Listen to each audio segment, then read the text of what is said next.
Sumalog pa yung tatlong press ko. Ano ba score? 7-1 na. Ano ba? Oo. Sumalog yung tatlong press ko pa. Ano na kami? Pas.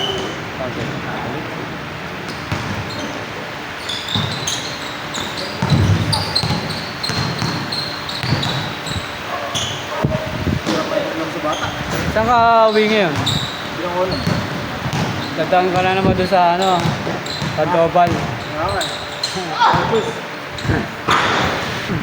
Pumunta pa ako doon sa kakilala ko sa Kenneth eh.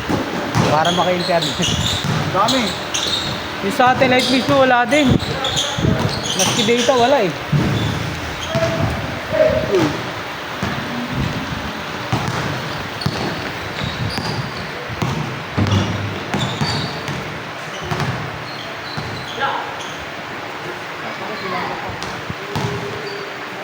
Counter. Pwede sa ano yun. Hindi pala. Ano lang mo ba lang? Wala ba akong matching pa?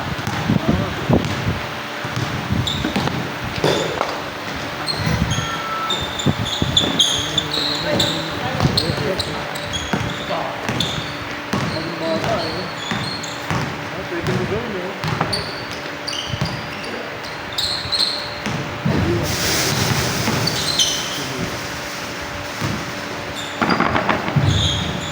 Oh. Kahapon dumaan ka doon? Ha? Kahapon? Hindi ka masyapon? Masok lang sa mga kapon. Mas masaklap kahapon eh. Ha? Masaklap. Oo nga ito. Nakita ko balita. Charge, ang laki ng charge nung ano nun. Yung nangyari nung company nun. Ano? Mixer na nakasira eh. Ano? Di ba mixer na nakasira? Oo, nakita ko nga mixer. Oo. Sa-charge yun, di ba? Oo. Damages to profit ko. Kasi, Ganun. yan nga yung gustong i-revise ni Tulpo. Kasi nakalagay sa batas. Diba, i-clarify mo ay guys. Kung ano, mali ako. Kasi yung sinasabi kay Tulpo, di ba mga ganyan, mga nakabangga, may kapan. Ang kinakasuhan yung driver. Talaga. Oo. Ang nakalagay kasi doon, ano daw, liability siya ng driver, hindi yung company. Parang yung company, parang option, parang hindi naman mandatory tumulong, pero kailangan tumulong. Yun yung nakalagay.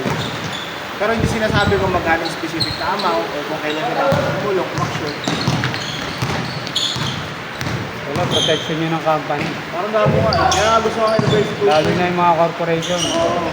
Ano na Ang nila? nakalagay Dati sa batas, kailangan lang merong insurance yung company. Nagutan ng company. Yung driver pa rin wala nang gusto. Parang gago, di ba?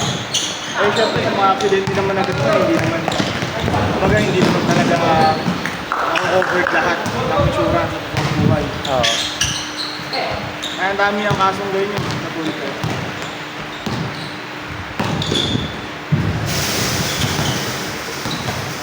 Kaso kailangan daw ng ano eh. I-revise yung maraming batas bago daw may tama. Ni-explain niya ito ni Garrett. Yung asawa ng anak niya manugang. Galing mag-explain nun eh. Okay ko eh. Ano yun? Simplify yung mga ano. Oo. Information. Di ba kalimitan sa mga ganyan na nauubos yung insurance tapos wala na. Tapos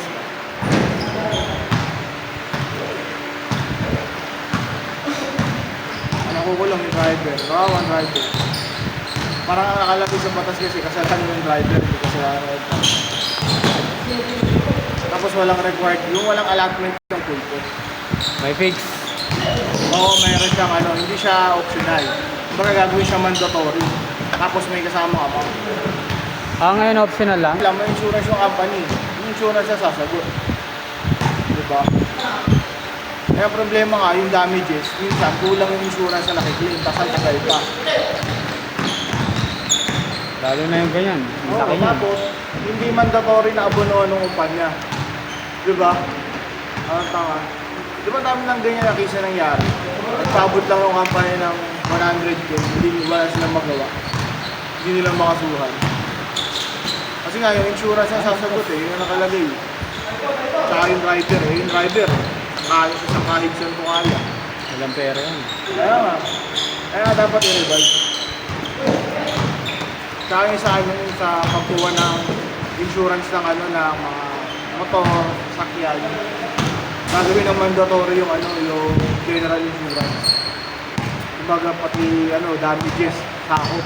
Hindi lang yung ano, hindi lang yung gagawin mandatory pa. Di ba ngayon TPL lang? Ah. Third party. Paano kung ari-arian nga naman yung sira? Diba? Isa sa atin, ano na, pinag-aaralan nila paano siya sa atin. Parang pala yun. At ibang bansa naman, ganun. Percentage eh. Pag damages yung property. Di ba, TPL ang reward eh.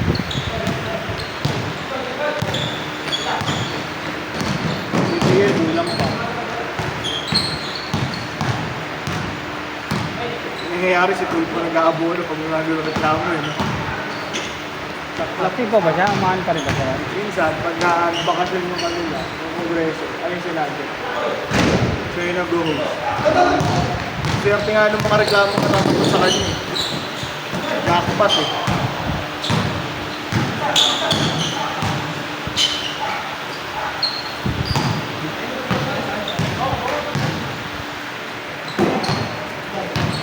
Ano ko? Nag-a-acid pa rin. Hindi ko mahingan. Parang ano, parang hindi ko ganito. Ah. Sa ganito, Aba nagbabara? acid.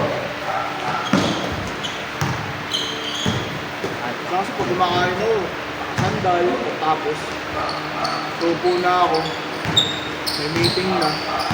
Follow ka sa ano? Yup. Ilang beses ka ba kumakain? Saging kinakain ko. So maganda to, maraming turo. Kaya nga eh, may iwas na ako sa mga ano. Pati sobrang sumiyon dyan eh. Sali na ako. Hindi, page to. Ayaw mga teknik kung paano mamahana. Ay, mga... Kailangang inumin. Ay mga mix ng pagkain, no? Mga tamang oras. Ah. Hanapin mo nga yun. May nabasa ako itong acid reflux yata. Oo, acid reflux ko eh. Nabasa ko kanina. Nung nagpaano ako, Ito. Mataas na uric at gout. Hindi ka nakabasa. Ay, nagagamot din ako eh. Tapos may acid pa ako. Kasi nga may acid reflux ako eh. Kakakape. Saka pag ano nga, pagka kakain, Ah. hindi natutunawan. Minsan, numuupo agad ako. Una ako agad, tapos kumain. Meeting. Mabaho agad. Kumbaga hindi ako natutunawan. Kaka-GERD ako. Isa nga kahit ano, kakakain ko lang. Sumasakit yung tiyan ko. Sa ubo ko, sakit sa ganito. Tapos minsan naman yung sa heartburn, pag gumagalaw ka, Ah. dali mo mapagod. Parang kumingin itong ganito ko. Saan ka ba nagbabaon ka ng sarili? Meron pa eh. Kaya hindi ako nakalaro eh. Tagal. Dalawang buwan. Dahil dito. Dapat nagbo-walking ka. Oo, nag-walking nga. Pagkas kumain, lumalabas na. Pagkas ang meeting ko ng alas 4. Mga alas 5. Naglalakad-lakad ako sa labas. Dito sa inyo. Oo nga. Pagkapon, 30 minutes. Naglalakad-lakad ako. Ayun, ganun. Stretching na ako. Sa meeting ko. 30 minutes yun. Na-practice ko. Pag sa office naman, naglalakad-lakad ako. Mababa ako. Ay, wala akong pupuntahan. Pababa lang ako. Tapos, sinasadya ko huwag magdala ng ganyan. Ah, okay. Ibigan ko basa. Pwede makatakbo ng diretso.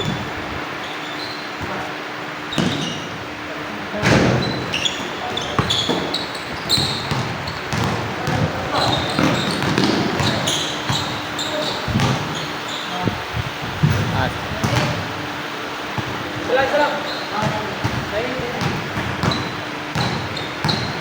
Dalawa.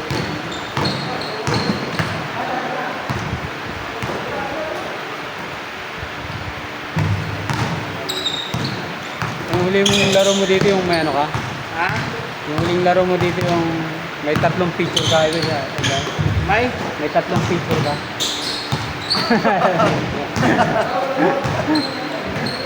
Alam mo. Nakataligod pa. Jesus. Naalala mo ba yan? Grabe sa'yo ni JP. Si JP yata sabi sa akin. Nakatalikod ba? Taka kasi doon sa ano. JP nga, bad trip din eh. Taka doon sa photographer, banda. Naka-side view. Ganda nga doon kasi naka-side view. Sa hotel, pero ipa ko ano ba eh.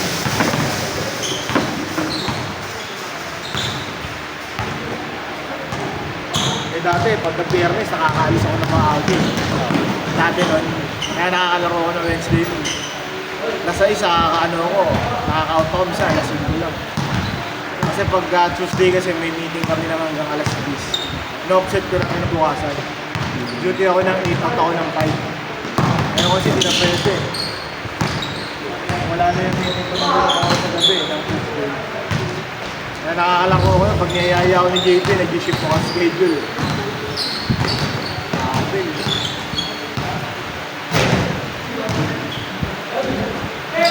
Lagi madilim dito, no? Malaki ilaw.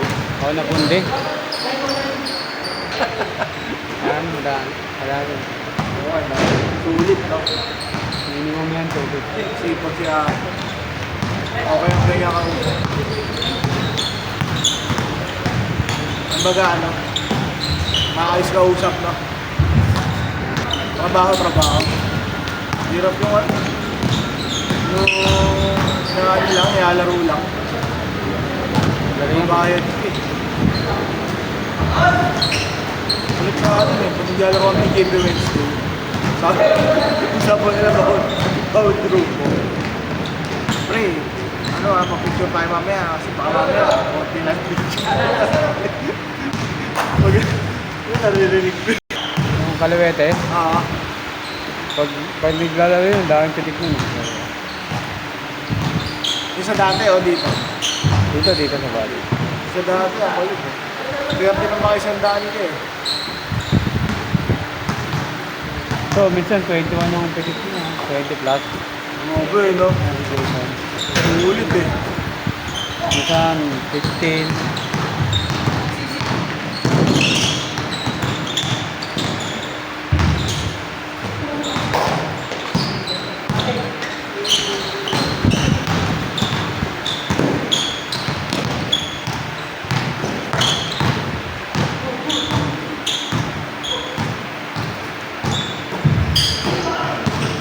Nice one.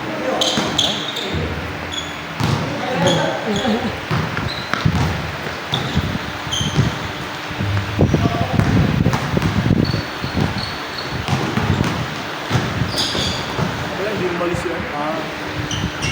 Mamaya, lalaro to. Tapos lalaro din yung isang nakagano. Grupo nila yung wala.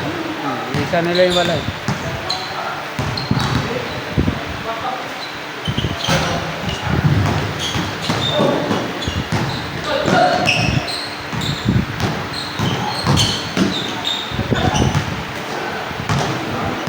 Good.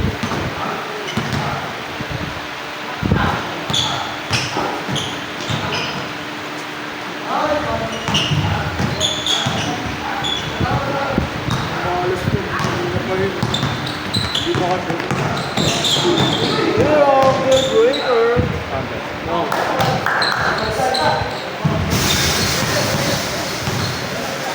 Good breaker. Nag-AC ko ba eh. Paagad eh.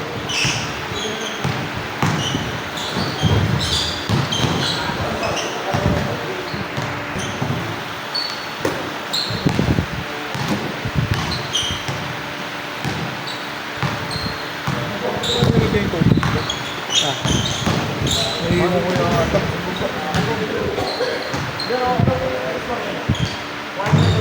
Oo.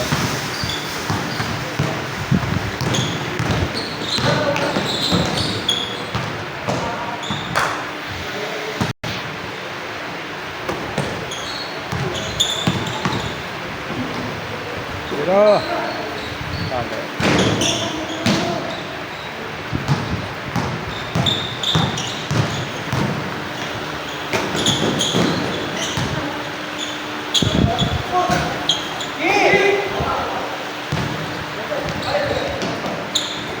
Boss,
Pero.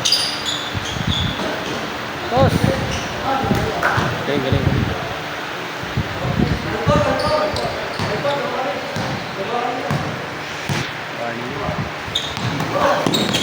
Pero. Game on.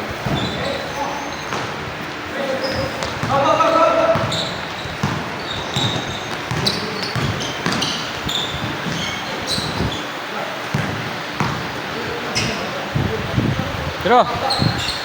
Counted.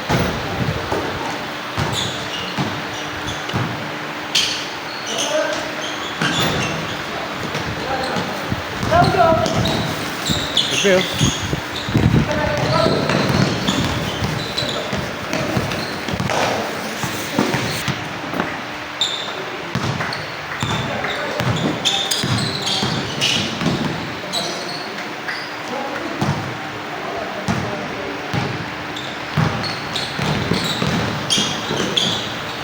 Uy!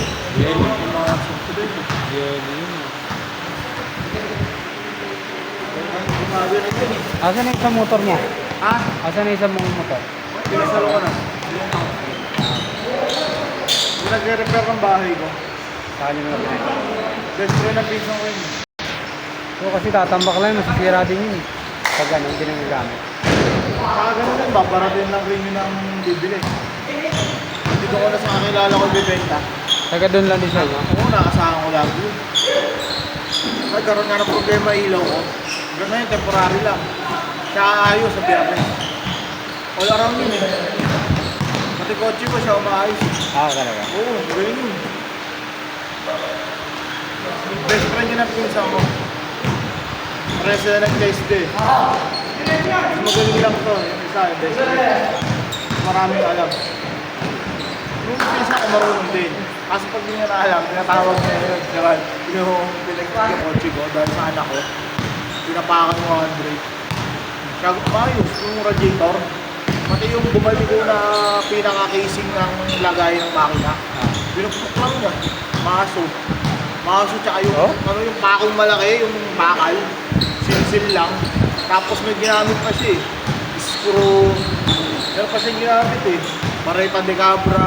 Kailan gumagawa? Oo, pinupok na pinupok. Nabalik niya. Pero hindi perfect. Pero nabalik niya. Eh, kaya tanong ako, gusto ko daw masilyahan. Next. Marunong din kasi magmasilya yun.